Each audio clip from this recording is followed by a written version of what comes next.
ఇంకోటి చాలా first year వాళ్ళకి ఫస్ట్ బిఏ వాళ్ళకి హిస్టరీకి సంబంధించి సెకండ్ సెమ్లో ఫస్ట్ ఇయర్లో ఫస్ట్ టాపిక్ కింద ఢిల్లీ సుల్తాన్ల యుగం అనే టాపిక్ని ప్రస్తావించడం. ఫస్ట్ ఇయర్ వాళ్ళకి బిఏలో సెకండ్ సెమ్లో ఫస్ట్ ఇయర్లో ఫస్ట్ టాపిక్ ఏంటంటే ఢిల్లీ సుల్తాన్ల యుగం. ఏంటి ఢిల్లీ సుల్తాన్ల యుగం ఏంటి,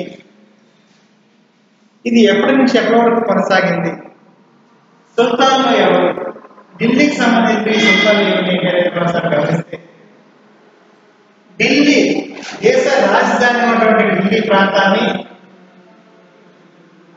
సుల్తాన్లో బిరుదు పొందినటువంటి ముస్లిం చక్రవర్తులు 5 రాజవంశాలు రాజ్య పరిపాలన చేస్తాయి.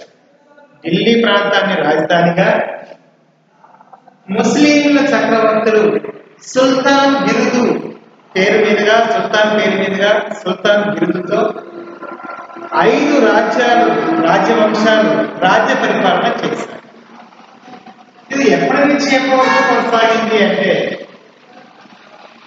1206 నుంచి 1526 వరకు ఇది కొనసాగింది. ఇంచుమించు 3 శతాబ్దాలు పైనే ఢిల్లీ ప్రాంతాన్ని సుల్తానులు 5 రాజవంశాలు రాజ్య పరిపాలన చేశాయి. దీన్ని ఢిల్లీ సుల్తాన్ల యుగం అని మనం పిలుస్తాం. ఏంటి ఢిల్లీ రాజధాని, ఢిల్లీ ప్రాంతాన్ని రాజధానిగా పనిచేసినటువంటి 5 రాజవంశాలు ఏంటి ఒకసారి చూద్దాం.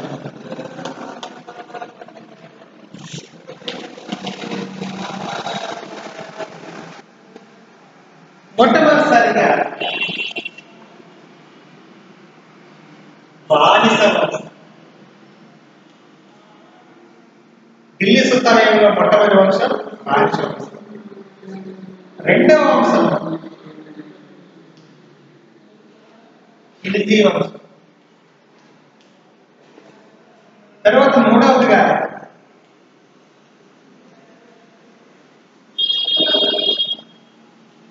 తుగ్లక్ వంశం. నాలుగవది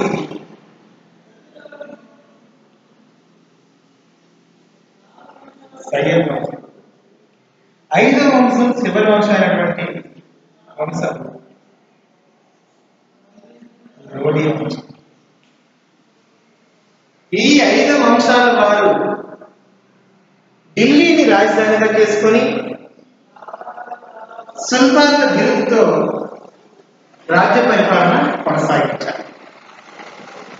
బానిస వంశానికి చెందినటువంటి వీరు 1206 సంవత్సరంలో బానిస వంశాన్ని స్టార్ట్ చేస్తే ఢిల్లీ రాజధానిగా చేసుకొని 1526 వచ్చేటప్పటికి లోడీ వంశం రాజ్య పరిపాలన చేస్తూ ఉంది. అంటే 1206 నుంచి 1526 వరకు అంటే 300 సంవత్సరాల పైన, 3 శతాబ్దాల పైన ఈ 5 రాజవంశాలు రాజ్య పరిపాలన చేశారు. మొట్టమొదటి వంశం బానిస వంశం అని. బానిస వంశాన్ని స్టార్ట్ చేసింది ఎవరు అంటే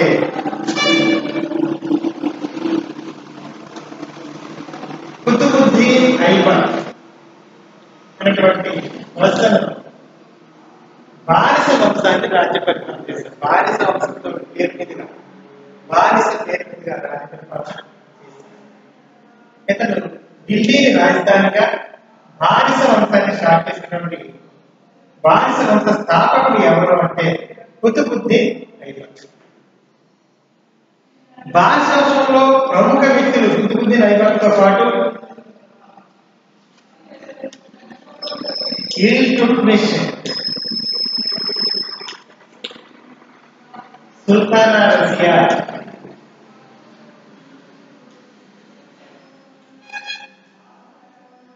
జలాలుద్దీన్ బాల్బన్ మొదలైన వారు బానిస వంశంలో గొప్పవారిగా ఉన్నతమైనటువంటి వ్యక్తులుగా చక్రవర్తిగా బానిస వంశ స్థాపకుడు కుతుబుద్దీన్ ఐబక్. ఈ కుతుబుద్దీన్ ఐబక్ తో పాటుగా ఇదే బానిస వంశంలో ఇల్తుత్మిష్, సుల్తానా రజియా, బాల్బన్ లాంటి ప్రముఖ వ్యక్తులు కూడా రాజ్య పరిపాలన చేశారు. ఖిల్జీ వంశానికి వస్తే బానిస వంశాన్ని నిర్మూలించి ఖిల్జీ వంశాన్ని స్టార్ట్ చేసింది జలాలుద్దీన్ ఫిరోజ్ ఖిల్జీ అనేవారు.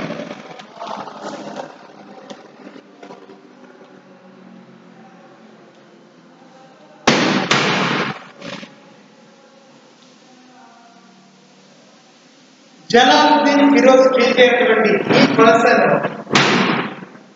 బానిస వంశం అనంతరం ఖిల్జీ వంశాన్ని స్టార్ట్ చేశారు. ఈ ఖిల్జీ వంశంలో జలాలుద్దీన్ ఫిరోజ్ ఖిల్జీతో పాటు మరొక ప్రముఖమైనటువంటి చక్రవర్తి రాజు ఎవరంటే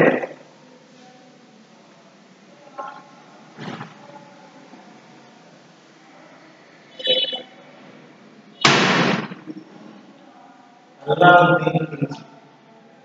ఖిల్జీ వంశంలో వీళ్ళు ప్రముఖమైనటువంటి వ్యక్తులుగా చెప్పబడ్డారు. తరువాతగా మనం చూస్తుంటే ఖిల్జీ వంశం అనంతరం రాజ్యానికి ఢిల్లీని రాజధానిగా ఎవరు రాజ్య పరిపాలన చేశారు అంటే తుగ్లక్ వంశం రాజ్య పరిపాలన చేశారు. తుగ్లక్ వంశ స్థాపకుడు గియాజుద్దీన్ తుగ్లక్.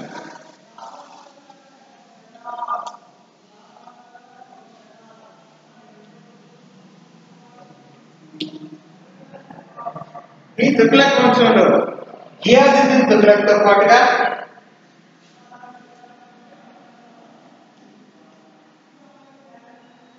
మహమ్మద్ బిన్ తుగ్లక్ ముఖ్యమైన వాటిగా పేర్కొనవచ్చు. సయ్యద్ వంశం యొక్క రాజ్య పరిపాలన చాలా తక్కువగా జరిగింది. తక్కువ కాలం రాజ్య పరిపాలన చేశారు. అంత చరిత్రలో పేరు పొందినటువంటి సంఘటనలు ఏవి కూడా రాజ్య పరిపాలనలో లేవు. కానీ వీరు కూడా ఢిల్లీని రాజధానిగా వీరు కూడా కొంతకాలం రాజ్య పరిపాలన చేశారు. అయితే సయ్యద్ వంశ స్థాపకుడు ఖిజిర్ ఖాన్. సయ్యద్ వంశ స్థాపకుడు ఖిజిర్ ఖాన్. ఇక లోడీ విషయానికి వస్తే సయ్యద్ వంశాన్ని నిర్మూలన చేసి ఢిల్లీని రాజధానిగా రాజ్య పరిపాలన చేసినటువంటి మరొక వంశం లోడీ వంశం. ఈ లోడీ వంశ స్థాపకుడు బహుళా లోడీ.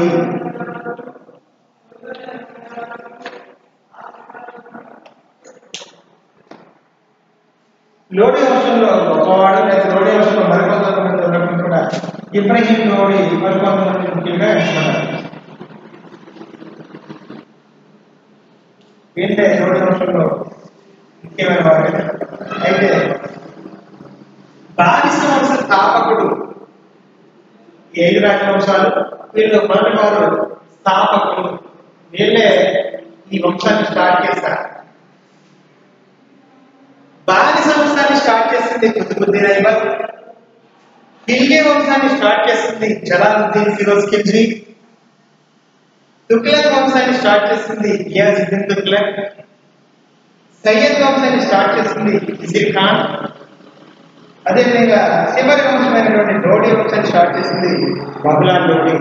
లోడీ వంశంలో చివరి వాడు ఇబ్రహీం లోడీ. ఇతను ప్రారంభకుడు, స్థాపకుడు. ఇబ్రహీం లోడీ చివరివాడు అన్నాను అంటే ఇక ఇతనితో లోడీ వంశం పతనం అయిపోయింది అని. ఇక భారతదేశ చరిత్రలో ఇక లోడీ గురించి ప్రస్తావన లేదు, లోడీ వంశం ప్రస్తావన లేదు. అసలు ఈ ఢిల్లీ సుల్తాన్ అనేటువంటి ఈ పర్సన్స్ బానిస వంశం కానీ, ఖిల్జీ వంశం కానీ, తుగ్లక్ వంశం కానీ, ఈ 3 వంశాలు వాళ్ళు తురుష్కు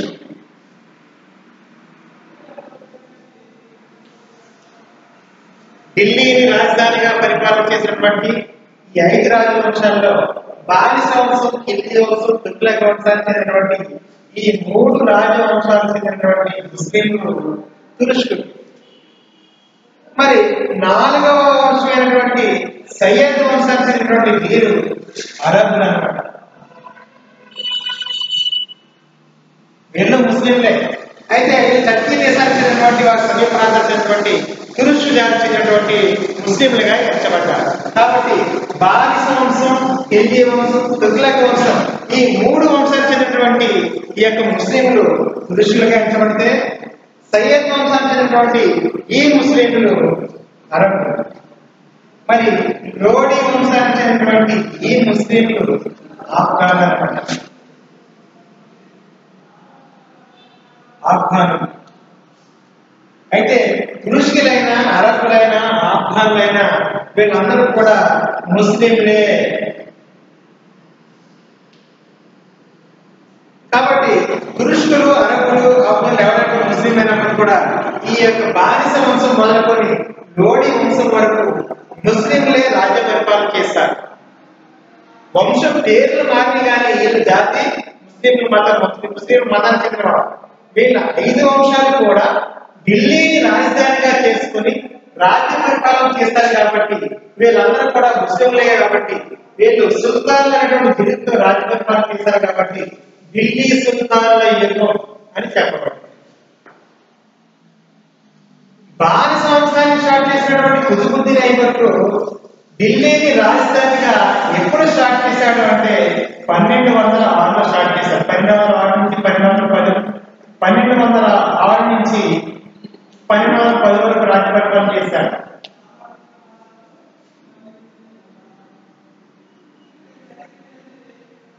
అయితే 1206లో కుతుబుద్దీన్ ఐబక్ స్టార్ట్ చేసినటువంటి బానిస వంశం 1206 నుంచి 1526 వరకు అంటే ఇబ్రహీం లోడీ వరకు ఈ 5 రాజవంశాలు రాజ్య పరిపాలన చేశారన్నమాట.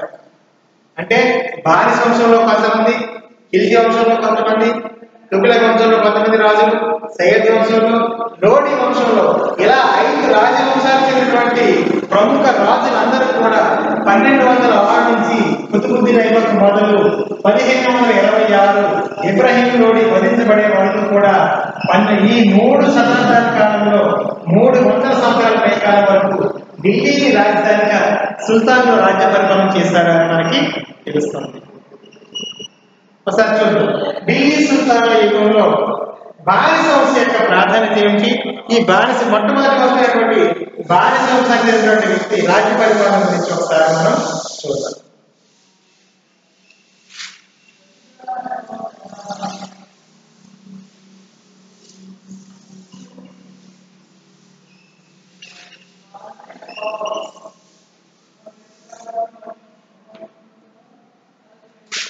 మొదటి వంశం బానిస వంశం. బానిస వంశ స్థాపకుడు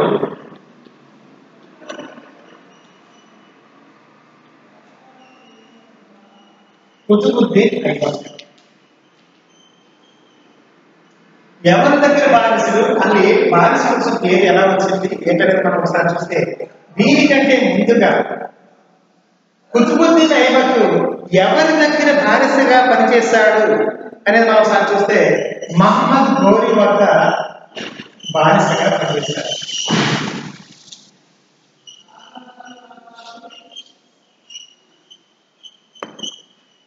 గోరీ రాజ్యాన్ని గజనీ కొన్ని రాజ్యాలు ఉన్నాయి. ఆ రాజ్యాన్ని మహమ్మద్ గోరీ రాజ్య పరిపాలన చేస్తున్నటువంటి సందర్భంలో మహమ్మద్ గోరీకి ఒక బానిసగా అతని వద్ద పనిచేసినటువంటి వ్యక్తి కుతుబుద్దీన్ ఐబక్. చాలా నిరాడంబరత జీవితాన్ని కొనసాగిస్తూ బానిసగా మంచితనంతో యజమాని యొక్క మన్ననలు పొంది మహమ్మద్ గోరీ దగ్గర పనిచేసినటువంటి వ్యక్తి కుతుబుద్దీన్ ఐబక్. కాబట్టి కుతుబుద్దీన్ ఐబక్ యొక్క విధానాన్ని, అతని మంచితనాన్ని, అతని నిరాడంబరమైన విధానాన్ని గమనించినటువంటి మహమ్మద్ గోరీ సైన్యంలో అతనికి ఒక అధికారిగా నియమించడం అనేది జరుగుతుంది. తన శక్తి యుక్తుల ద్వారా అతడు తన మీద పెట్టుకున్న నమ్మకాన్ని వమ్ము చేయకుండా సైన్యాధిపతిగా, నమ్మకస్తుడిగా, నమ్మినబడిగా గోరీ వద్ద కొనసాగుతూ ఉంటాడు. ఇలాంటి సందర్భంలో 1191 సంవత్సరంలో ఇక్కడ 2 ముఖ్యమైనటువంటి యుద్ధాలు జరిగినటువంటి సందర్భం మనకు తీరుస్తుంది. 1197 సంవత్సరంలో మొదటి తరాయణ యుద్ధం అని పిలుస్తారు. మొదటి తరాయణ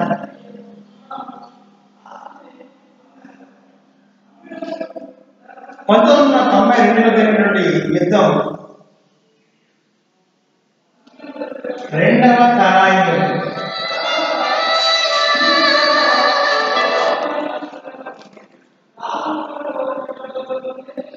మొదటి తరాయణ యుద్ధం 1191లో ఎవరికి మధ్య జరిగింది? మహమ్మద్ ఘోరీకి పృథ్వీరాజ్ చౌహాన్కి మధ్య.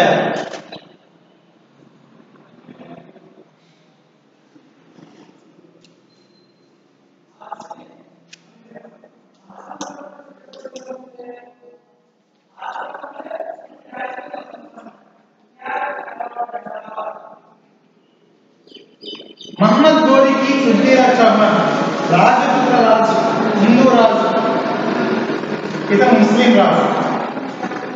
ముస్లిం రాజు అయినటువంటి మహమ్మద్ ఘోరీకి రాజపుత్ర రాజు అయినటువంటి హిందూ రాజుల మధ్య, పృథ్వీరాజ్ చౌహాన్కి మధ్య 1191 యుద్ధం జరిగితే మొదటి తరాయణ యుద్ధం. ఈ మొదటి తరాయణ యుద్ధంలో జరిగినటువంటి ఈ ఇద్దరికి మధ్య యుద్ధంలో పృథ్వీరాజ్ చౌహాన్ చేతిలో మహమ్మద్ ఘోరీ ఓటమి చెందాడు. అంటే మొదటి తరాయణ విజేత ఎవరు అంటే పృథ్వీరాజ్ చౌహాన్, హిందూ రాజపుత్ర రాజు అయినటువంటి పృథ్వీరాజ్ చౌహాన్ చేతిలో మహమ్మద్ ఘోరీ ఓటమి చెందాడు. అనంతరమే సైనిక సంపత్తిని పెంచుకొని సైనిక విధానాలను రూపుమాపి నూతన పందాలో 1192 నెక్స్ట్ సంవత్సరమే మహమ్మద్ ఘోరీ తన సైన్యాన్ని, అధిక సైన్యాన్ని పెంచుకొని పృథ్వీరాజ్ చౌహాన్పై మళ్ళా యుద్ధానికి సంసిద్ధులవుతాడు. యుద్ధం చేయడం జరుగుతుంది. 1192లో జరిగిన రెండవ తరాయణ యుద్ధంలో మహమ్మద్ ఘోరీ చేతిలో పృథ్వీరాజ్ చౌహాన్ వధించబడతాడు. ఎప్పుడైతే పృథ్వీరాజ్ చౌహాన్ వధించబడ్డాడో పృథ్వీరాజ్ ఘోరీ యొక్క సైన్యంలో ప్రధాన పాత్ర పోషించినటువంటి వ్యక్తి ఎవరంటే కుతుబుద్దీన్ ఐబక్. ఎప్పుడైతే కుతుబుద్దీన్ ఐబక్ మహమ్మద్ ఘోరీ వద్ద నమ్మిన బంటుగా బానిసగా పనిచేస్తూ, సైనిక అధికారిగా పనిచేస్తూ చివరికి రెండవ తరాయణ యుద్ధంలో మహమ్మద్ ఘోరీకి నమ్మకస్తుడిగా ఉంటూ యుద్ధంలో ప్రధాన పాత్ర పోషించాడు. కాబట్టి పృథ్వీరాజ్ చౌహాన్ యొక్క ఓటమి అనంతరం కొన్ని ప్రాంతాలను, ఆ ప్రాంతాన్ని, పృథ్వీరాజ్ చౌహాన్ యొక్క ప్రాంతాన్ని, దాని చుట్టూ మరికొన్ని ప్రాంతాలను మనం కుతుబుద్దీన్ ఐబక్కి ఈ యొక్క నాయకత్వంలో ఆ ప్రాంతాలని ఉండడం అనేది చేస్తారు. రెండవ తరాయణ యుద్ధంలో ఘోరీకి నమ్మకస్తుడిగా పనిచేసి యుద్ధంలో విజయం కావాలని ప్రధాన కారణం కాబట్టి ఇతను ఒక బానిస. ఎవరి వద్ద నమ్మిన బండిగా పనిచేస్తాడు అంటే మహమ్మద్ ఘోరీ వద్ద నమ్మిన బండిగా పనిచేస్తాడు. నమ్మిన బండిగా పనిచేసినటువంటి వ్యక్తి కాబట్టి 1206 సంవత్సరంలో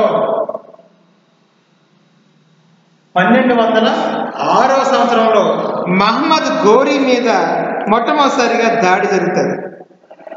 ఎప్పుడైతే మహమ్మద్ ఘోరీపై దాడి జరిగిందో ఎవరు 1206 సంవత్సరంలో గక్కర్ల దాడిలో హత్య కావించబడడం అనేది జరుగుతుంది అనమాట.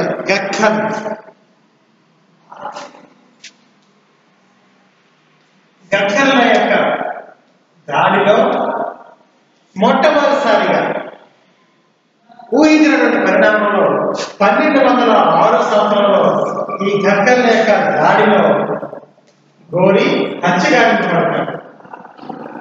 ఎప్పుడైతే ఘోరీ హత్య కావించబడ్డాడో సరైన వారసత్వం లేనటువంటి ఘోరీ యొక్క రాజ్యానికి వారసుడుగా ఘోరీ రాజ్యానికి, ఘోరీ ఆక్రమించినటువంటి ప్రాంతాలని తన ఆధీనం చేసుకొని కుతుబుద్దీన్ ఐబక్ ఘోరీ వారసుడిగా రాజ్య పరిపాలన స్టార్ట్ చేస్తాడు.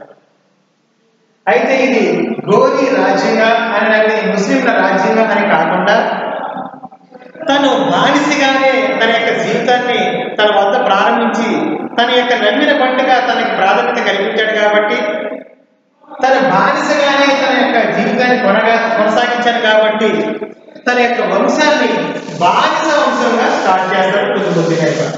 అందువల్ల 1206లో ఆ అలా బానిసగా పనిచేసినటువంటి ఇతనికి రాజ్యం ఎలా వచ్చింది అంటే కుతుబుద్దీన్ ఐబక్ మహమ్మద్ గోరీ వద్ద బానిసగా పనిచేశారు కాబట్టి, మహమ్మద్ గోరీ అనంతరం అతనికి వారసులు లేనందువల్ల ఆ వారసత్వాన్ని కుతుబుద్దీన్ ఐబక్ స్వీకరించి 1206లో ఎప్పుడైతే గోరీ చనిపోయాడో, గోరీ వద్ద బానిసగా సైనిక నిపుణుడిగా పనిచేసినటువంటి ఈ కుతుబుద్దీన్ ఐబక్ 1206లో నూతనంగా తన వంశం పేరు మీదుగా బానిస వంశాన్ని స్టార్ట్ చేస్తాడు. ఈ బానిస వంశ స్థాపకుడు కుతుబుద్దీన్ ఐబక్. అందువల్లే గోరీ అనంతరం గజనీలు రాజ్య పరిపాలన చేస్తారు. గజనీల తర్వాత గోరీ చేస్తారు. ఈ గోరీ రాజ్య పరిపాలన తర్వాత ఢిల్లీని రాజధానిగా సుల్తాన్లు రాజ్య పరిపాలన స్టార్ట్ చేశారు. 1206లో కుతుబుద్దీన్ ఐబక్ రాజ్య పరిపాలన స్టార్ట్ అయింది. దీని యొక్క ప్రాధాన్యత ఏంటంటే ఇతను 1206 నుంచి 1210 వరకే రాజ్య పరిపాలన చేశాడు. 1210 చనిపోయాడు. అయినప్పటికీ కూడా ఈ బానిస వంశంలో పనిచేసినటువంటి వ్యక్తులందరూ కూడా బానిసలే, ఎవరో ఒక దగ్గర పనిచేస్తూ ఉన్నవారే. ఇప్పుడు ఎంత చెప్పాము, కుతుబుద్దీన్ ఐబక్ తర్వాత ఢిల్లీని రాజధానిగా చేసినటువంటి రాజ్య పరిపాలన కుమారుడు ఉన్నప్పుడు కూడా వారు అసమర్థుడు. కుతుబుద్దీన్ ఐబక్ కుమారుడు అసమర్థుడు. తర్వాత ఈ యొక్క ఇల్టుట్మిష్ రాజ్య పరిపాలనకి రావడం అనేది జరిగింది. ఇల్టుట్మిష్ కుతుబుద్దీన్ యొక్క బానిసగా పనిచేస్తూ తన నమ్మకాన్ని కలిగి తన యొక్క ధైర్య సాహసాలకు ప్రతీకలుగా నిలుస్తూ చివరికి కుతుబుద్దీన్ యొక్క కుమార్తెని వివాహం చేసుకొని కుతుబుద్దీన్ యొక్క అల్లుడిగా పేర్కొన్నటువంటి ఇల్టుట్మిష్ రాజ్య పరిపాలన చేస్తారు. అంటే ఇల్టుట్మిష్ ఒక బానిసగా కుతుబుద్దీన్ ఐబక్ దగ్గర పనిచేస్తారు. తర్వాత ఇల్టుట్మిష్ తర్వాత తన కుమార్తె అయినటువంటి ధైర్య సాహసాల ప్రతీక సుల్తాన్గా రాజ్య పరిపాలన చేసినటువంటి సుల్తానా రజియా బేగ కొంతకాలం రాజ్య పరిపాలన చేస్తారు. తర్వాత మరికొంతమంది వద్ద బానిసలుగా నమ్మకస్తులుగా ఇల్టుట్మిష్ వద్ద నమ్మకస్తులుగా పనిచేసినటువంటి మరొక వ్యక్తి బాల్మ, ఇతను కూడా బానిసగానే పనిచేశారు. అంటే ఇందులో చాలా మంది ప్రముఖ వ్యక్తులందరూ కూడా ఒకరి వద్ద ఒకరికి బానిసలుగా పనిచేశారు కాబట్టి ఇది బానిస వంశంగా పేర్కొంది. అంటే వాళ్ళందరూ పనిచేస్తారే బానిస వంశం కాదు, కానీ బానిస వంశానికి ప్రధాన రూపకర్త అయినటువంటి కుతుబుద్దీన్ ఐబక్ గోరీ వంశ బానిసగా పనిచేశారు కాబట్టి ఇది బానిస వంశంగా పేరు పెట్టారు. సరే, కుతుబుద్దీన్ ఐబక్ ఇతను రాజ్య పరిపాలనకి ఎప్పుడు వచ్చాడంటే 1206 సంవత్సరంలో కుతుబుద్దీన్ ఐబక్ రాజ్య పరిపాలన స్టార్ట్ చేయడం అనేది జరిగింది. ఇంచుమించు ఈ రాజ్య యొక్క వంశ పరిపాలన గురించి చూస్తే ఈ యొక్క బానిస వంశంలో కుతుబుద్దీన్ ఐబక్ యొక్క విధానం గురించి ఒకసారి మనం చూద్దాం. సరే, కుతుబుద్దీన్ ఐబక్ గురించి ఒకసారి మనం ప్రస్తావించేద్దాం. బానిస వంశ స్థాపకుడుగా ఉన్నటువంటి కుతుబుద్దీన్ ఐబక్ 1206 సంవత్సరంలో ఢిల్లీని రాజధానిగా చేసుకుని రాజ్య పరిపాలన ప్రారంభించిన వెంటనే ఆ సమీప ప్రాంతాల్లో ఉన్నటువంటి చాలా రాజ్యాలు, ముఖ్యంగా ఈ చందేలులు, గహద్వాల్ లాంటి రాజపుత్ర రాజ్యాలు యొక్క సవాళ్లను అతను ఎదుర్కోవలసి వచ్చింది. చుట్టుపక్కల ఉన్నటువంటి రాజ్యాలకి కూడా దాడి చేసినటువంటి సందర్భంలో ఈ యొక్క చందేలు కానీ గహద్వాల్ కానీ సంబంధించినటువంటి రాజవంశాల యొక్క దాడిని తిప్పుకొట్టడంలో అతడు పై చేయి సాధించాడు. కొన్ని రాజ్యాలు పై దాడి చేయగానే ఆ రాజ్యాన్ని ఓటమి చెంది చివరికి ఈ యొక్క కుతుబుద్దీన్ ఐబక్కి కప్పం చెల్లించడానికి కూడా వెనుకాడినటువంటి రాజ్యాలు. అంటే గొప్ప రాజుగా సైన్యాధిపతిగా అతను పనిచేస్తాడు కాబట్టి గొప్ప చక్రవర్తిగా తన రాజ్య పరిపాలన స్టార్ట్ చేశాడు. బానిసగా తన జీవితాన్ని ప్రారంభించి కుతుబుద్దీన్ ఐబక్ బానిసగా తన జీవితాన్ని ప్రారంభించి విశ్వసనీయతకు, నిజాయితీకి, సమర్థతకు మారు పేరుగా గొప్ప వీరుడుగా, గొప్ప యోధుడిగా పేరు పొందాడు. ఢిల్లీ సింహాసనాన్ని అధిష్ఠించిన వెంటనే ఇతడు బానిస వంశానికి చెందినటువంటి వ్యక్తి అయినప్పుడు నీతి, నిజాయితీకి, విశ్వసనీయతకు మారు పేరుగా గొప్ప రాజుగా, గొప్ప యోధుడిగా పేరు పొందినటువంటి వ్యక్తి ఈ యొక్క కుతుబుద్దీన్ ఐబక్. ఇతడు ఈ యొక్క కుతుబుద్దీన్ ఐబక్ అనేక యుద్ధాల్లో విజయాన్ని సాధించి ముఖ్యంగా అనేక మంది కవులను, కళాకారులను, గొప్ప పండితులను పోషించినటువంటి చక్రవర్తిగా నిలిచిపోయిన వాడు ఈ యొక్క కుతుబుద్దీన్ ఐబక్. ముఖ్యంగా కళాకారులన్నా, పండితులన్నా కవులన్నా సాహిత్యం అన్నా ఇతనికి చాలా అభిమానం. కవులను పోషించాడు. ఈ కవులన్నా ఈ యొక్క పండితులన్నా కళాకారులన్నా ఎక్కువ అభిమానం కాబట్టి ఇతరులు ఎక్కువ కవులకు పాండిత్యానికి సాహిత్యానికి ప్రాధాన్యత ఇచ్చాడు కాబట్టి ఇతను కవులు ఈ యొక్క కుతుబుద్దీన్ ఐబక్ని లాట్ బక్ష్ అనేటువంటి ముద్దు పేరుగా పిలుస్తున్నారు. లాట్ బక్ష్. లాట్ బక్ష్ అంటే కవులకి ఇతను లక్షలను దానం చేశాడు. లక్షలను దానం చేసేవాడు. లాట్ బక్ష్ అంటే లక్షలను దానం చేసేవాడు అర్థం. ఈ కవులను అభిమానించాడు, పోషించాడు, కళాకారులను పోషించాడు, పండితులను పోషించాడు కాబట్టి ఇతను లాట్ బక్షగా పిలువబడ్డాడు. లక్షల రూపాయలు దానంగా ఇచ్చేవాడని అర్థం అనమాట. ముఖ్యంగా ఈ యొక్క కుతుబుద్దీన్ ఐబక్ ఇస్లాం మత వ్యాప్తికి, ఇస్లాం మత యొక్క వ్యాప్తితో పాటు ఇస్లాం మత యొక్క విజయానికి ఇతడు భారతదేశంలో పునాదులు వేసినటువంటి వ్యక్తిగా మనం చెప్పవచ్చు. అందుకు చిహ్నంగా ఇతను ఏం చేశాడంటే ఢిల్లీ నగరంలో అందుకు చిహ్నంగా ఇతను ఢిల్లీ నగరంలో మొట్టమొదటిసారిగా ఇస్లాం మత వ్యాప్తి కోసం, ఇస్లాం మత నిర్మాణం కోసం కుతుబ్ మినార్ నిర్మాణాన్ని చేపట్టాడు. అతని యొక్క ఇస్లాం మతానికి గుర్తుగా కుతుబ్ మినార్ కట్టడాన్ని ప్రారంభించాడు.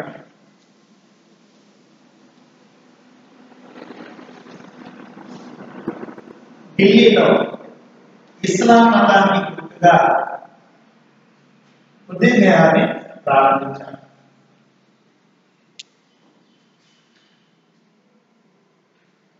అంతేకాకుండా ఈ ఢిల్లీ ప్రాంతంలోనే ఖువ్వత్ ఉల్ ఇస్లాం అనేటువంటి ఒక మసీదు నిర్మించాడు.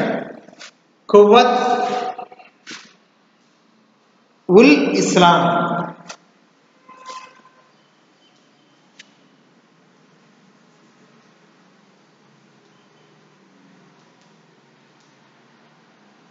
ఖువ్వత్ ఉల్ ఇస్లాం అనేటువంటి ఒక మసీదు నిర్మాణాన్ని చేపట్టాడు. ముఖ్యంగా ఇస్లాం మత వ్యాప్తి కోసం ఢిల్లీలో ఇస్లాంని ప్రాధాన్యత సంతరించడం కోసం కుతుబ్ మినార్ అనే కట్టడం ప్రారంభించడంతో పాటుగా ఖువ్వత్ ఉల్ ఇస్లాం అనేటువంటి మసీదుని కూడా ఢిల్లీలో నిర్మించినటువంటి వ్యక్తి కుతుబుద్దీన్ ఐబక్. అదేవిధంగా ఇతని యొక్క నిర్మాణమైనటువంటి కుతుబ్ మినార్ ఇతను ఢిల్లీలో ప్రారంభించినటువంటి కుతుబ్ మినార్ యొక్క నిర్మాణాన్ని పూర్తి చేసింది ఎవరంటే ఇతను ప్రారంభించాడు. ఒక షెల్టర్స్ వరకు, ఒక 2 స్టేట్స్ అన్న విధానంతో కొంతవరకు నిర్మాణ సగం వరకు పూర్తి చేశాడు. కానీ నిర్మాణాన్ని కుతుబ్ మినార్ యొక్క నిర్మాణాన్ని పూర్తి చేసింది ఎవరంటే తన అల్లుడైనటువంటి ఇల్టుట్మిష్ కుతుబ్ మినార్ నిర్మాణాన్ని పూర్తి చేశాడు. ఢిల్లీలో ప్రారంభించినటువంటి కుతుబ్ మినార్ ప్రారంభానికి ప్రాధాన్యత వహించింది. అదే కుతుబ్ మినార్ని ఎవరు ప్రారంభించారు అంటే కుతుబుద్దీన్ ఐబక్ కుతుబ్ మినార్ ప్రారంభిస్తే కుతుబ్ మినార్ యొక్క నిర్మాణాన్ని పూర్తి చేసింది ఎవరు అంటే అతని యొక్క అల్లుడైనటువంటి ఇల్టుట్మిష్ దాని నిర్మాణాన్ని పూర్తి చేశారు. అయితే ఇక్కడ మనం చూస్తున్నాం ఇతను కుతుబ్ మినార్తో పాటుగా ఖువ్వత్ ఉల్ ఇస్లాం అనేటువంటి మసీదు నిర్మాణాన్ని చేపట్టాడు. అయినప్పుడు కూడా ఇతని తర్వాత ఉన్నటువంటి అతని వారసులు, అతని కుమారుడైనటువంటి ఆరం షా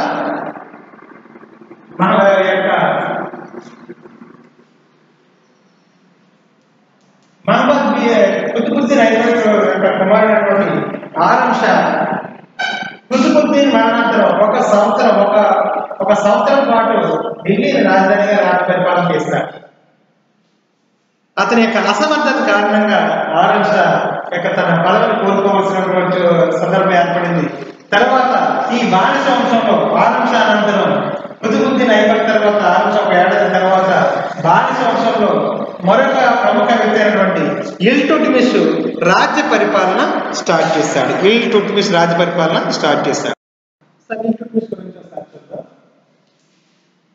ఢిల్లీ సుల్తాన్ యుగంలో మొట్టమొదటిసారిగా బానిస వంశం స్టార్ట్ అయిందని, బానిస వంశ స్థాపనటువంటి కుతుబుద్దీన్ ఐబక్ గురించి మనం విన్నాం. కుతుబుద్దీన్ ఐబక్ యొక్క పరిపాలన అనంతరం అతని యొక్క కుమారుడైనటువంటి ఆరం షా ఒక సంవత్సరం కాలం పాటు రాజపరిపాలన చేశారని, అతని యొక్క అసమర్థత వల్ల ఢిల్లీ సింహాసనాన్ని సుల్తాన్ యుగంలో ఇల్టుట్మిష్ రాజపరిపాలన స్టార్ట్ చేశారని మనకు తెలుసు. ఎవరు ఇల్టుట్మిష్ ఎవరు ఇందాక ప్రాధాన్యత మనం చూస్తే, ఇల్టుట్మిష్ అనేటువంటి ఇతను ఇల్బారీ అనేటువంటి తెగకు చెందినవాడు. ఇల్టుట్మిష్ ఇల్బారీ తెగకు చెందినవాడు. ఒక ధనిక కుటుంబంలో జన్మించినటువంటి ఇతను చివరికి బానిసగా ఇతను పనిచేస్తాడు. బానిసగా పనిచేయడం ఏంటంటే, గోరి వద్ద బానిసగా ఎవరు పనిచేస్తారు అంటే, మహమ్మద్ గోరి వద్ద బానిసగా ఎవరు పనిచేస్తారు అంటే కుతుబుద్దీన్ ఐబక్ పనిచేస్తాడు. చివరికి వారసత్వంగా రాజ్యపరిపాలన స్టార్ట్ చేస్తాడు. అందుకని బానిస పేరు పెట్టాడు. గోరీకి బానిసగా పనిచేసినటువంటి కుతుబుద్దీన్ ఐబక్ దగ్గర బానిసగా జాయిన్ అయినటువంటి వ్యక్తి ఎవరంటే ఇల్టుట్మిష్. అందుకనే బానిసగా పనిచేసినటువంటి వ్యక్తి ఇల్టుట్మిష్. ధనిక కుటుంబంలో జన్మించినప్పటికీ అనుకోని పరిస్థితుల రీత్యా ఒక బానిసగా కుతుబుద్దీన్ ఐబక్ దగ్గర జాయిన్ అవుతాడు. అనతి కాలంలోనే తన శక్తి సామర్థ్యాలతో పరిపాలన నిర్వహణ విషయంలో కానీ, సైన్యాలను నడపడంలో కానీ, మేధా సంపత్తిలో కానీ ఒక మంచి నమ్మకస్తుడిగా పేరు పొందినటువంటి వ్యక్తి ఇల్టుట్మిష్.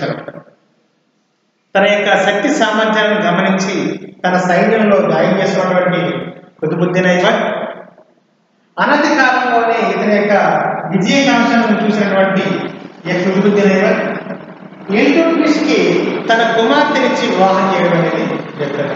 అంటే కాబట్టి కుతుబుద్దీన్ ఐబక్ అల్లుడిగా ఇల్టుట్మిష్ ఉండడం అనేది జరుగుతుంది. అంటే అనతి కాలంలోనే సైన్యాలు నడపడంలో దిట్టాల విషయాన్ని, తన శక్తి సామర్థ్యాలను, తెలివితేటలను పూర్తిగా అవగాహన చేసుకున్నటువంటి ఈ యొక్క బానిసగా నమ్మకాన్ని పొందినటువంటి, అంటే యజమాని యొక్క నమ్మకాన్ని చూడగొన్నాడు, యజమాని యొక్క మంచితనాన్ని గమనించాడు, యజమాని దగ్గర యొక్క తగ్గింపు స్వభావాన్ని కలిగి ఉన్నటువంటి ఈ యొక్క ఇల్టుట్మిష్కి తన కుమార్తె నుంచి వివాహం చేయడం అనేది జరుగుతుందన్నమాట. అందువల్లనే కుతుబుద్దీన్ ఐబక్ మరణాంతరం తన యొక్క కుమారుడు యొక్క అసమర్థతను ఆసరాగా చేసుకున్నటువంటి అనంతరం రాజ్యానికి ఇల్టుట్మిష్ రావడం అనేది జరుగుతుంది. ఇల్టుట్మిష్ రాజ్యానికి వచ్చినటువంటి వెంటనే ఆంతరంగిక సమస్యలను ఎదుర్కోవాల్సి వస్తుంది.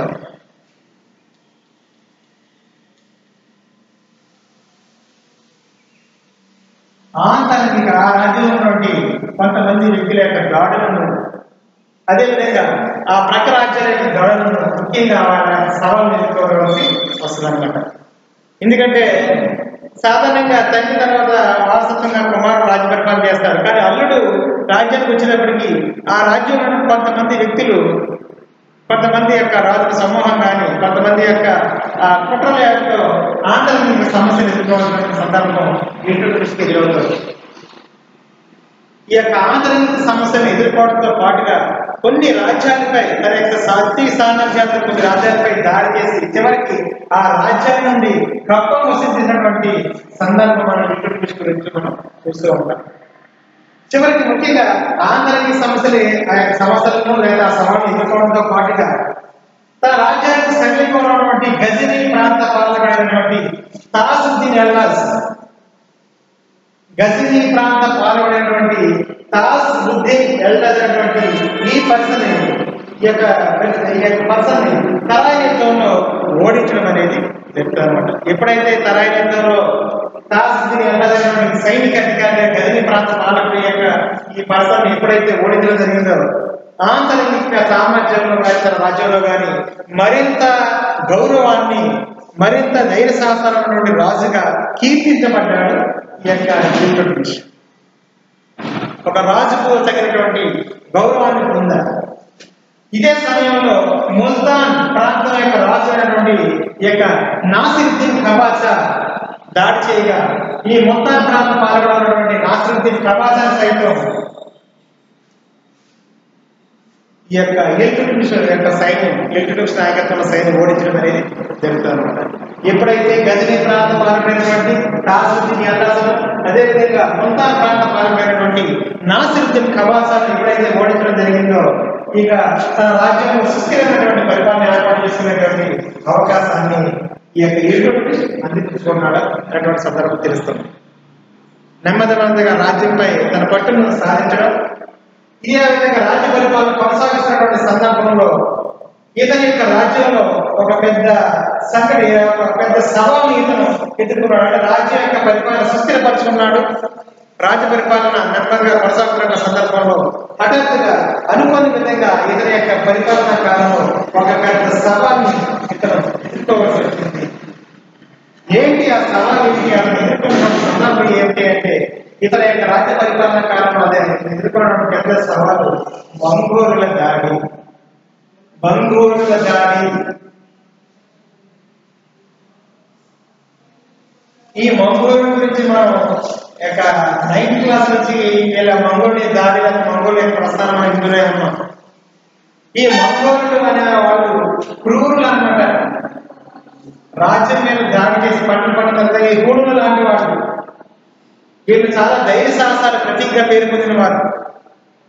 అలాంటి మంగోలుల దాడి ఎవరి హయాంలో భారతదేశంపై జరిగింది అంటే భారతదేశాన్ని ఇల్టుట్మిష్ రాజ్య పరిపాలన చేసినటువంటి సందర్భంలో, ఢిల్లీని రాజధానిగా రాజ్య పరిపాలన చేసినటువంటి సందర్భంలో భారత్పై మంగోలుల దాడి రైతం జరిగింది. కానీ ఢిల్లీ యొక్క పరిసర ప్రాంతాలను తన సామ్రాజ్యాన్ని మంగోలుల దాడి నుండి సురక్షితంగా కాపాడినటువంటి గొప్ప చక్రవర్తి ఆ రోజుల్లో ఎవరు అంటే ఇల్టుట్మిష్ అన్నమాట. ఎవరు ఆ మంగోలుల దాడి కానీ మంగోలు జాతికి నాయకుడు ఎవరంటే చెంగిస్ ఖాన్. మంగోలు జాతి నాయకుడు చెంగిస్ ఖాన్ దాడిని తట్టుకోలేక చాలా రాజ్యాలు ఆ ప్రాంతాన్ని విడిచిపెట్టి వెళ్ళిపోయాయి. చివరికి ఆ యొక్క రాజ్యాల సంపద అంతా కూడా ఈ మంగోలుల దాడిలో ఆ రాజ్యాలు పోగొట్టుకున్నాయి. మంగోలు దాడి నుండి చాలా మంది ఆ ప్రాంతాన్ని వదిలిపెట్టి వెళ్ళిపోయిన సందర్భాలు ఉన్నాయి. కానీ మంగోలుల దాడి నుండి ఢిల్లీ రాజ్యాన్ని తన సైన్యం ద్వారా తన ఢిల్లీ రాజ్యాన్ని సంరక్షించినటువంటి చక్రవర్తి ఎవరంటే ఇల్టుట్మిష్ అన్నమాట. ఇల్టుట్మిష్ యొక్క నాయకత్వంలో మంగోలుల దాడి నుండి అతను తన రాజ్యాన్ని కాపాడుకున్నటువంటి సందర్భం మనకి తెలుస్తుంది. అంతేకాకుండా ఇల్టుట్మిష్ గురించి ప్రస్తావన మనం చూస్తే ఇల్టుట్మిష్ గొప్ప యోధుడే కాకుండా సమర్థవంతమైనటువంటి రాజనీతిజ్ఞుడు అని మనకు తెలుస్తుంది. ఇల్టుట్మిష్ గొప్ప యోధుడే కాదు, గొప్ప నాయకుడే కాదు, గొప్ప పరిపాలకుడే కాదు, గొప్ప నాయకుడే కాకుండా గొప్ప యోధుడుగా సమర్థవంతమైనటువంటి పరిపాలనా వ్యవస్థకు రూపకర్తగా మనం ఇల్టుట్మిష్ గురించి మనం చెప్పుకోవచ్చు. ఇతడు తన రాజ్యాన్ని ఏం చేశాడంటే ఎక్తాలుగా విభజించాడు. తన రాజ్యాన్ని ఎక్తాలుగా విభజించి ఎక్తాలకి ఎక్తాదార్ అనేటువంటి అధికారిని నియమించాడు అనమాట. అయితే ఇతని యొక్క పరిపాలన ఇక చాలా సేఫ్టీగా, చాలా సాఫీగా, ఉన్నతంగా జరుగుతున్నటువంటి సమయంలో ఆ రాజ్యంలో ఉన్నటువంటి కొంతమంది ఆంతరంగిక ముఠా సభ్యులు 40 మంది ఒక ముఠాగా ఏర్పడి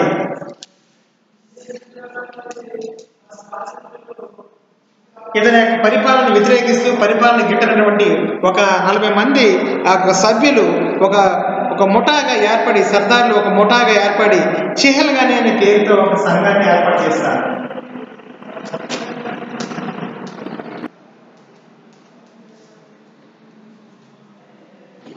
ఇతర పరిపాలన గిట్టనటువంటి 40 మంది ఒక సభ్యులు ఒక ముఠాగా, ఒక సంఘంగా ఏర్పడి, సర్దార్లు ఒక సంఘంగా ఏర్పడి చిహల్గాని అనే పేరుతో ప్రతి యొక్క కార్యకలాపాలకి ఒక ఎదురు తిరుగుతూ పరిపాలనకు ఆటంకం కలిగిస్తున్నటువంటి ఒక ముఠా సభ్యులే చిహల్గాని అనేటువంటి ఒక ముఠా నాయకత్వం వహిస్తూ ఉండేది. ఈ యొక్క ఎప్పుడైతే ఏర్పడిందో ఈ యొక్క చిహల్గాని ముఠాని సమర్థవంతంగా ఎదుర్కొన్నటువంటి వ్యక్తి ఎవరు అంటే ఇల్టుట్మిష్ అన్నమాట. సమర్థవంతంగా ఈ యొక్క సర్దార్ల యొక్క విధానాలను తీర్చుకొడుతూ రాజ్య పరిపాలన చేసినటువంటి వ్యక్తి చిహల్గాని యొక్క ముఠా సభ్యులు ఎదిరించినటువంటి వ్యక్తి ఇల్టుట్మిష్. తన రాజ్యాన్ని ఎక్తాలుగా వివరించి ఎక్తాదార్ యొక్క నాయకత్వంలో పరిపాలన సాక్షిగా కొనసాగుతూ ఈ యొక్క ప్రజా సంక్షేమ కార్యకలాపాలను కొనసాగిస్తూ తన యొక్క మామగారైనటువంటి ప్రవేశపెట్టినటువంటి కొన్ని యొక్క సిద్ధాంతాలని ఆ యొక్క కవులను ముఖ్యంగా తన మామగారు ప్రారంభించినటువంటి కుతుబుద్దీన్ ఐబక్ ప్రారంభించినటువంటి ఢిల్లీలో ఇస్లాం మతాన్ని గుర్తుగా ప్రారంభించినటువంటి కుతుబ్ మినార్ని పూర్తి చేసినటువంటి వ్యక్తి ఎవరు అంటే ఇల్టుట్మిష్. ఇది కాంపిటేటివ్ పర్పస్ లో మనకు చాలా ఉపయోగకరంగా ఉంటుంది. కాంపిటేటివ్ పర్పస్ మనకు చాలా యూస్ఫుల్ అవుతుంది. ఈ టాపిక్ నుంచి కంపల్సరీగా మీరు ఏ ఎగ్జామ్ రాసినా సరే ఢిల్లీ సుల్తాన్ల యుగం నుంచి కనీసం 2-3 బిట్లు రాకుండా టాపిక్ ఏ ఎగ్జామ్ రాసినా సరే కంపల్సరీ దీనిలో కంపల్సరీ యూస్ఫుల్ అవుతుంది. ఎందుకంటే ఢిల్లీ సుల్తాన్ల యుగం అనేటువంటి ఈ యుగం 1206 నుంచి 1526 వరకు, అంటే ఈ యొక్క మొఘలు ప్రారంభం అయ్యే వరకు జరిగినటువంటి సంఘటనలో ఉన్నటువంటి రాజవంశాల గురించి ప్రస్తావన.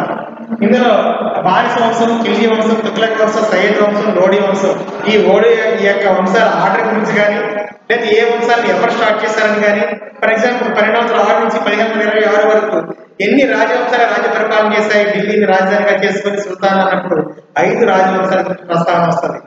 ఆ యొక్క ఆర్డర్ని గుర్తుపెట్టుకోవాలి. బానిస, ఖిల్జీ, తుగ్లక్, సయ్యద్, లోడీ 5 రాజవంశాలు. బానిస వంశం, ఖిల్జీ వంశం, తుగ్లక్ వంశం, సయ్యద్ వంశం, లోడీ వంశం.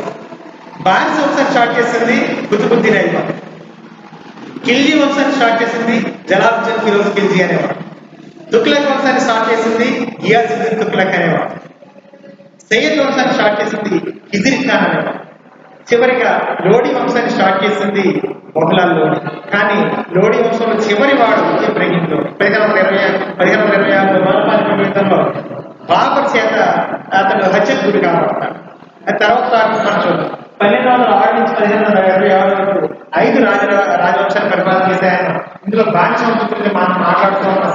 ఇందులో ఇల్టుట్మిష్ తన మామగారైనటువంటి కుతుబుద్దీన్ ఐబక్ ఇస్లాం మతాన్ని గుర్తుగా స్టార్ట్ చేసినటువంటి కుతుబ్ మినార్ను పూర్తి చేసినటువంటి వ్యక్తి ఇల్టుట్మిష్. కుతుబ్ మినార్ను ప్రారంభించింది ఎవరు అన్నప్పుడు కుతుబుద్దీన్ ఐబక్. కుతుబ్ మినార్ను పూర్తి చేసింది ఎవరన్నప్పుడు కుతుబుద్దీన్ ఐబక్ అల్లుడైనటువంటి ఇల్టుట్మిష్ ఢిల్లీలో కుతుబ్ మినార్ని పూర్తి చేశారు.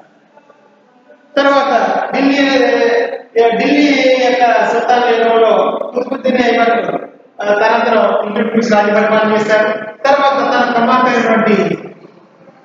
సుల్తానా రజియా పరిపాలన గురించి, తర్వాత కుతుబుద్దీన్ బానిస వంశంలోనే గొప్పవాడిగా పేరు పొందినటువంటి బాల్మని యొక్క పరిపాలన విధానం గురించి నెక్స్ట్ క్లాస్ లో చూద్దాం. ఇందులో కంపల్సరిగా మనకి ప్రముఖ వ్యక్తులు, వాళ్ళ యొక్క రాజ్య పరిపాలన విధానం, బానిస వంశానికి బాల్మని చేసినటువంటి సేవ, లేదా కుతుబ్ మినార్ గురించి వివరణ ఇవ్వండి, లేకపోతే బానిస వంశంలో ప్రముఖ వ్యక్తుల యొక్క వివరణ ఇవ్వండి అన్నప్పుడు కంపల్సరీగా మన ఢిల్లీ సుల్తాన్ యుగంలో బానిస వంశం గురించి ప్రస్తావన వస్తుంది. బానిస వంశాన్ని ఎవరు స్టార్ట్ చేశారు అంటే కుతుబుద్దీన్ ఐబక్ స్టార్ట్ చేశాడు. అసలు ఇతను బానిస వంశం పేరు ఎలా వచ్చిందంటే గోరీ దగ్గర బానిసగా పనిచేస్తాడు. ఇల్టుట్మిష్ ఏమో కుతుబుద్దీన్ ఐబక్ దగ్గర బానిసగా పనిచేస్తాడు. బాల్మన్ ఏమో ఇల్టుట్మిష్ దగ్గర బానిసగా అంటే ఈ వంశంలో నెంబర్ ఆఫ్ పీపుల్ అదే బాల్మన్ కూడా బానిసగా పనిచేస్తాడు, ఇల్టుట్మిష్ బానిసగా పనిచేస్తాడు, కుతుబుద్దీన్ ఐబక్ బానిసగా పనిచేస్తాడు. ఈ విధంగా బానిస వంశం చాలా మెజారిటీ పీపుల్ బానిసగా పనిచేస్తున్నటువంటి వ్యక్తులే చివరికి చక్రవర్తులుగా ఢిల్లీని రాజధానిగా రాజ్య పరిపాలన చేసినటువంటి సందర్భం మనం చూస్తూ ఉన్నాం. నెక్స్ట్ టాపిక్ మనం ఇల్టుట్మిష్ అనంతరం సుల్తానా రజియా బాల్మన్ యొక్క పరిపాలన అనంతరం మనం ఖిల్జీ వంశం జలాలుద్దీన్ ఫిరోజ్ ఖిల్జీ, తర్వాత మహమ్మద్ అల్లావుద్దీన్ ఖిల్జీ యొక్క గొప్పతనం పరిపాలన గురించి నెక్స్ట్ క్లాస్ లో మనం చూద్దాం.